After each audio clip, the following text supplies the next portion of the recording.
If P is the sum of the perpendiculars drawn from the vertex of a regular tetrahedron to the opposite face and if each edge is equals to 2 units then P is।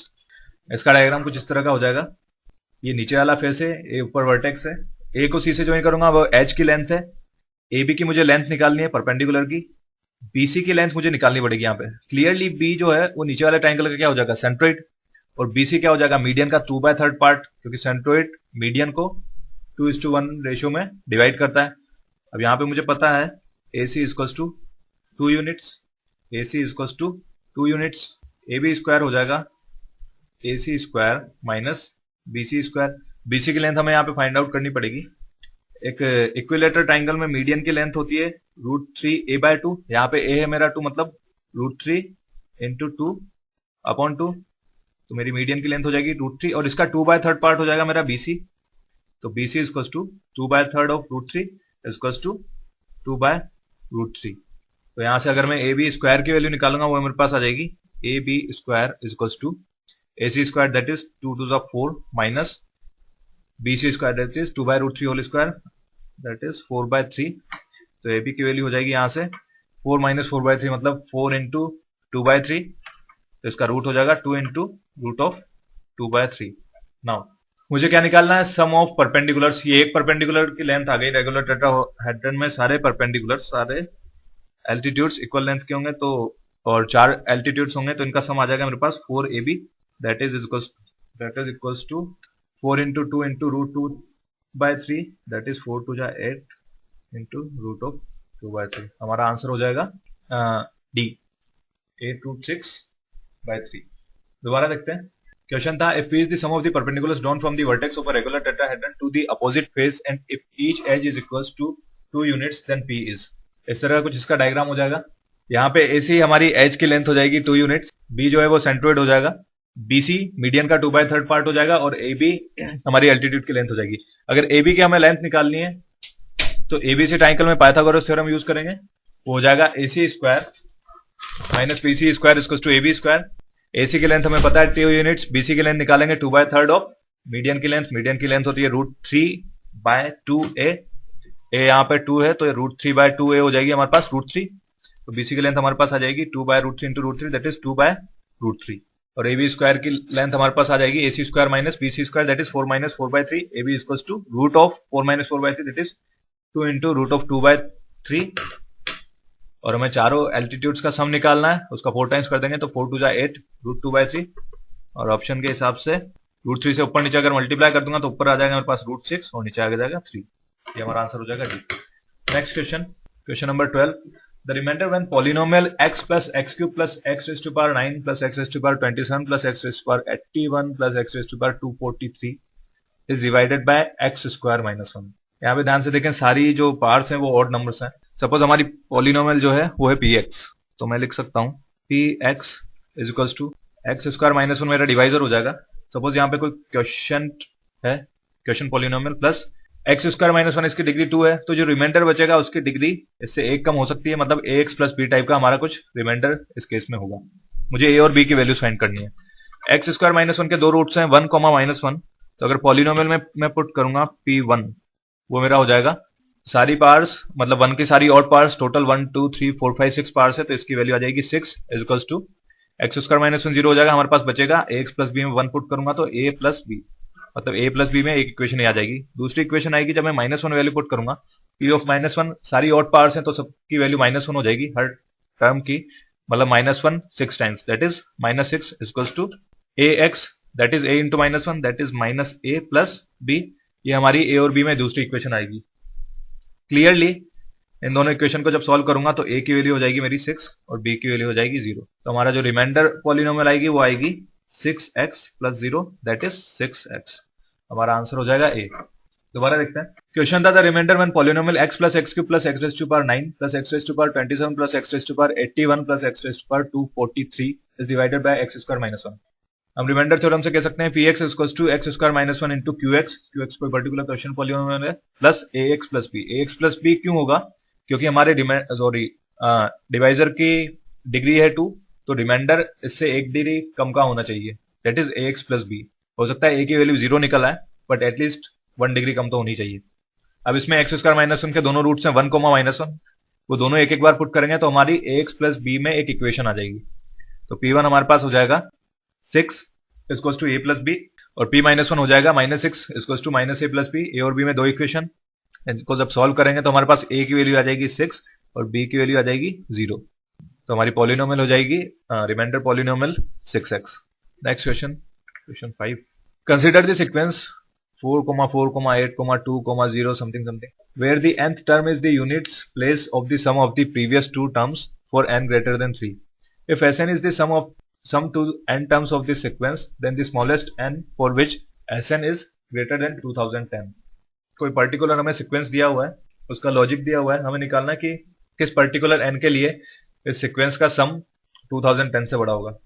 इस sequence को अगर हम और आगे तक बढ़ाएं, हमारा जो सीक्वेंस दिया हुआ है वो है 4, 4, 8, 2, 0, 2, 2, 4, 6, 0। फर्दर इसमें ऐड करेंगे अगर, हमारे पास हो जाएगा 6 और 6 plus 0 again 6, 2, 8, 0, 8, 6, 8 plus 0, 0 plus 8, sorry again 8 plus 8, 8 is 16, that is 6, again 8, 6, 14, 4, 0, 4, 4, 8, 0, 4, 4, 8. Next, question number 13. Consider the sequence 4, 4, 8, 2 something something where the nth term is the units place of the sum of the previous two terms for n greater than 3. If Sn is the sum to n terms of this sequence, then the smallest n for which Sn is greater than 2010 is. हमें क्या given है, एक particular sequence दिया हुआ है, उसका logic दिया हुआ है, हमें फाइंड करना है कि किस स्मॉलेस्ट n के लिए इस सीक्वेंस का जो सम होगा वो 2010 से बड़ा होगा। इस सीक्वेंस को अगर थोड़ा हम ऑब्जर्व करें, हमें दिया हुआ है 4, 4, 8, 4, 6, 0। इसके अगर आगे से लिखूं मैं 4, 6, 0, 0। इसके नेक्स्ट टर्म हो जाएगी 6, 0 plus 6 again 6, 6, 6, 12, 2, 6 plus 2, 8, 8 plus 2, 10, 0 plus 8, 8, 8 plus 0 again 8, 8, 8 is 16, 6, 6, 8, 14, 4, 4, 6, 10, 0, 4, 4, 4, 0 again 4, 4, 4, 8। अच्छा ये 0, 4, 4, 8 ये दोबारा रिपीट होने लग गया है यहाँ से, मतलब 4, 4, 8। इसके बाद से अब ये दोबारा रिपीट होने लग जाएंगे क्योंकि ये वही टर्म्स है जो हमारी इनिशियल यहाँ पे टर्म्स थी 4, 4 एंड 8। तो यहाँ तक हमारी टोटल कितनी टर्म्स हो गई 1, 2, 3, 4, 5, 6, 7, 8, 9, 10, 11, 12, 13, 14, 15, 16, 17, 18, 19, 20, 21, 22, 23। ये मैंने दोबारा काउंट कर ली 4, 6, 0, मतलब टोटल 20 टर्म्स, मतलब हर 20 टर्म्स के बाद ये रिपीट कर रहा है। तो हमारे 20 टर्म्स का जो हम सम लिख सकते हैं वो हो जाएगा 4 plus 4, 8, 8 जा 16 plus 2, 18 plus 4, 22 plus 4, 26 plus 6, whatever it is।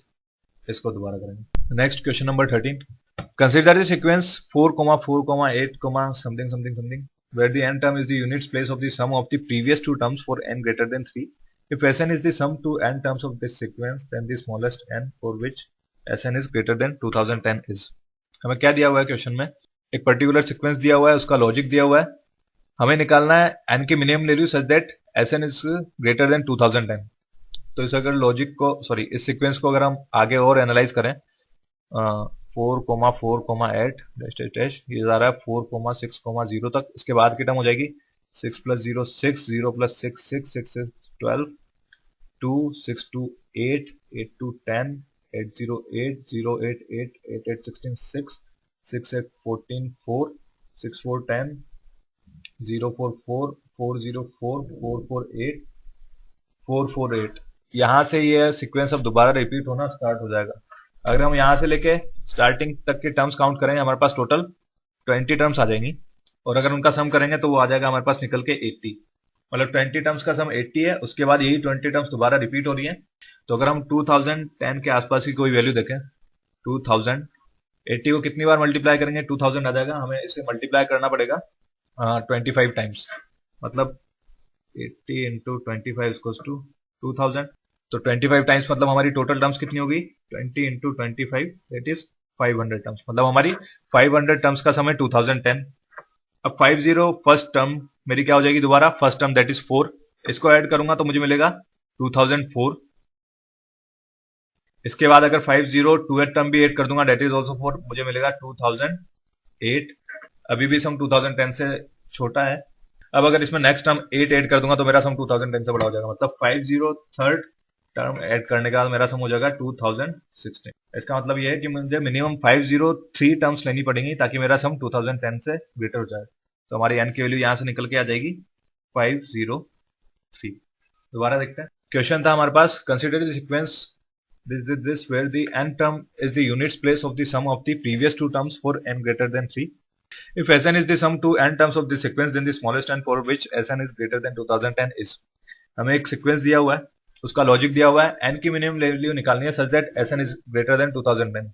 हमने क्या किया, सीक्वेंस का थोड़ा एनालाइज किया, आगे जाके हमने देखा इसके टर्म्स लिखते गए तो 20 टर्म्स लिखने के बाद टर्म्स दोबारा रिपीट हो रही है, मतलब ये सीक्वेंस हर 20 टर्म्स के बाद खुद को रिपीट करेगा।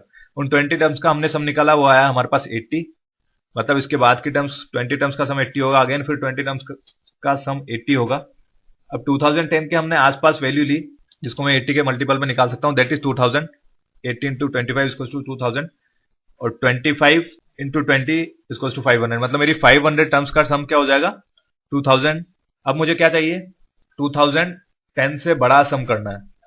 इसमें आगे की एक टर्म जोड़ता हूं दैट इज 4, तो मेरा सम हो जाएगा 2004। आगे की एक और टर्म तोड़ता हूं, मतलब 502 टर्म्स का सम लिया दैट इज 2008।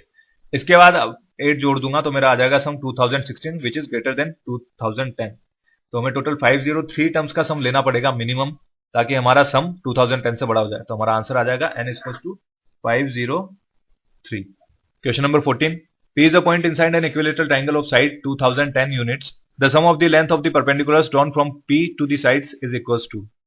एक इक्विलेटरल ट्राइंगल में कोई पर्टिकुलर पॉइंट दिया हुआ है मुझे, P से ट्राइंगल की तीनों साइड्स पे परपेंडिकुलर ड्रॉ किए हैं, तो मुझे निकालना है उन परपेंडिकुलर का सम। इस तरह का कुछ डायग्राम हो जाएगा इसका। सपोज मेरे परपेंडिकुलर्स की लेंथ है x, y और z। अगर मैं 2010 यूनिट्स इक्विलेटरल ट्राइंगल की साइड लेके इसका एरिया निकालना चाहूंगा, मेरा एरिया हो जाएगा √3a² इज इक्वल्स टू, अगर मैं यहां से 3 ट्राइंगल्स कंसीडर करूं इस तरह से, सपोज ये पॉइंट O है, एक ट्राइंगल हो जाएगा मेरा OBC जिसका बेस है A, परपेंडिकुलर है Y। एक ट्राइंगल हो जाएगा AOB, बेस है A, परपेंडिकुलर है X। और एक ट्राइंगल हो जाएगा AOC जिसका बेस है A और परपेंडिकुलर है Z। तीनों का सम लिखूंगा तो मुझे पूरे ट्राइंगल का एरिया का सम आ जाएगा, दैट इज हाफ इनमें से कॉमन आ जाएगा, परपेंडिकुलर की लेंथ सॉरी बेस की लेंथ A कॉमन आ जाएगी, बचेगा मेरे तीनों परपेंडिकुलर्स, उनको मैं लिख सकता हूँ x plus y plus z. ये a स्क्वायर एक कैंसिल हो जाएगा इस a से, ये 2 से 2 कैंसिल हो जाएगा, हमारे पास बचेगा x plus y plus z equals to √3a और a की वैल्यू है हमारे पास 2010, तो हमारी परपेंडिकुलर्स का सम आ जाएगा √3 into 2010 into 2 that is 1005 into √3। ये हमारा आंसर आ जाएगा। दोबारा रखते हैं। Question number 14. P is a point inside an equilateral triangle of side 2010 units. The sum of the length of the perpendiculars drawn from P to the sides is equal to. P कोई particular point है, oh this point is P. P कोई particular point है, उससे हमने 3 perpendicular draw किए equilateral triangle की तीनों sides पे, हमें इन perpendicular का सम निकालना है। हम जानते हैं इक्विलेटरल ट्राइंगल का एरिया होता है √3a²/4। इसको हम इक्वेट करेंगे इस तरह से 3 ट्राइंगल बना के, तीनों ट्राइंगल के एरिया का सम करेंगे, वही इस पूरे ट्राइंगल ABC का एरिया होगा। तो सब में बेस ए कॉमन आ जाएगा, हाफ कॉमन आ जाएगा और अंदर बचेगा sum of perpendicular that is x plus y plus z. Solve करेंगे, हमारे पास x plus y plus z की वैल्यू हो जाएगी √3/2a, a की वैल्यू है 2010, तो हमारे पास परपेंडिकुलर्स का सम आ जाएगा 1005 into √3। Next question number 15। The equation log 2/x to the base 2x into log x to the base 2 whole square plus log x to the base 2 power 4 is equals to 1 has, इसके हमें roots निकालना है। Okay, equation को अगर दोबारा consider करें log 2/x to the base 2x, इसमें हम बेस चेंजिंग थ्योरम अगर लगाएं तो इसको हम लिख सकते हैं log 2/x to the base 2 upon log 2x to the base 2 into log 2x square plus log whole raised to the power 4 is equals to 1। Now इसमें 2/x है तो इसकी वैल्यू हो जाएगी log 2 to the base 2 minus log x to the base 2 और यहाँ पे log 2 to the base 2 plus log 2 to the base 2। अगर फर्दर मैं log x to the base 2 को 1 मान लूँ तो मेरे पास ये इक्वेशन सॉल्व होकर कुछ इस तरह से आ जाएगी। इसको अगर t कंसिडर कर लें तो मेरे पास ये इक्वेशन आ जाएगी 1 minus t upon 1 plus t into t square plus t raise to power 4 equals to 1। Further simplify करेंगे तो हमें इक्वेशन मिलेगी t raise to power 5 plus t raise to power 4 plus t cube minus t cube plus t square equals to 1 plus t. मतलब finally हमारे पास ये equation आ जाएगी e raise to power 5 plus t raise to power 4 minus t cube plus t square minus t minus 1 equals to 0। इसको अगर हम ध्यान से देखें 1 प्लस 1 ओके इसका 1 एक रूट हो जाएगा t माइनस 1 और अगर हम डिवाइड करेंगे तो हमारे पास रिमाइंडर इसमें बचेगा क्वेश्चन इसका आ जाएगा factor t raise to power 4 plus 2 t cube plus t square plus 2t plus 1। अब इतना तो तय है कि t इक्वल्स टू 1 इसका एक रूट है। हमें चेक करना है t raise to power 4 plus 2t cube plus t square plus 2t plus 1 इसका और कोई रूट पॉसिबल है या नहीं है। इस इक्वेशन को अगर हम फर्दर सिंप्लीफाई करें सिर्फ इस पार्ट को इसको हम इस तरह से लिख सकते हैं t raise to power t square अगर मैं कॉमन ले लूँ मुझे मिलेगा t square plus 2t plus 1। पहली तीन टर्म्स में से टी स्क्वायर कॉमन ले लिया बचेगा हमारे पास यहाँ पे प्लस 2t प्लस 1। इसका मैं फर्दर लिख सकता हूँ t square into t plus 1 whole square plus 2t plus 1। इसमें भी अगर फर्दर टी स्क्वायर प्लस और सब्सट्रैक्ट कर दूं minus t square plus t square इधर लेंगे ताकि अगेन ये मेरा होल स्क्वायर बन जाए तो हमें मिलेगा t square into t plus 1 whole square minus t square plus t plus 1 whole square. अब इन दोनों टर्म्स में से टी प्लस 1 होल स्क्वायर अगर कॉमन लूंगा मैं टी प्लस 1 होल स्क्वायर बचेगा क्या यहाँ से 2 स्क्वायर यहाँ से 1 तो t square plus 1 minus t square equals to 0 सब में था। अब अगर मुझे देखना है इन दोनों टर्म्स को और इस टर्म को अगर थोड़ा एनालाइज करूं देखिए टी प्लस 1 होल स्क्वायर पूरे की वैल्यू हमेशा 1 से बड़ी रहेगी। क्यों?